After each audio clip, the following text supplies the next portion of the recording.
On Monday, June 5th, 2017, I felt the worst headache in my life, like an ice pick driving through my skull. A CAT scan revealed a bleed in the side of my head, the size of a softball. The only option to stop the bleed was to have a craniotomy to remove it. Being completely out of control is terrifying. It's difficult to talk to patients about brain surgery because it's very abstract. We're combining delivering difficult news about a scary diagnosis with the additional fear of not knowing what to expect and not being able to understand what it is I'm explaining to them.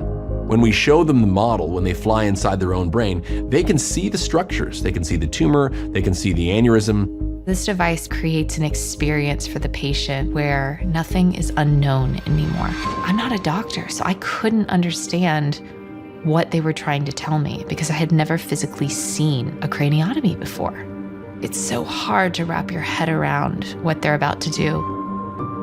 When I put on the goggles, my surgeon asked me if I was ready to fly. In the moments where they were telling me really terrifying things, I also felt a little bit of peace from the way that it was being presented. I was able to, in real time, see inside my brain. I was physically there with them, looking at exactly what they were trying to communicate. The advantage that the virtual planning and rehearsal brings to our readiness for surgery is the ability to simulate multiple different approaches. In a real patient, we don't get to try that more than once. We only get one shot at it. In the virtual model, we can do 2 plans, 3 plans, 5 plans, and see which one is the best for the individual patient. Make the bone look a little more like bone, so it's not translucent at first. Now that I can see the frontal sinus, I'm planning it, differently. Yeah. Bring in the microscope. When we're in the operating room and we get to the time of surgery, because we've done the preoperative rehearsal, it kind of feels like deja vu, like, okay, I've been here before, I know where the important structures are gonna be. Sarah, here we are, we're coming up to the back of the tumor right here. This would be a good place to do an overlay. Make the tumor more translucent.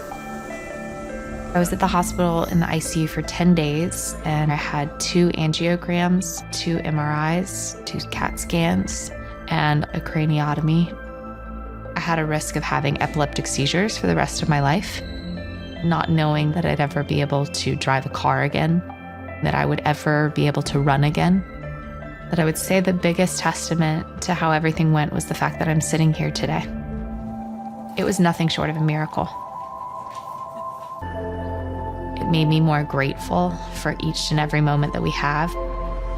We experience life in 3 dimensions. Why should our medical care be any different?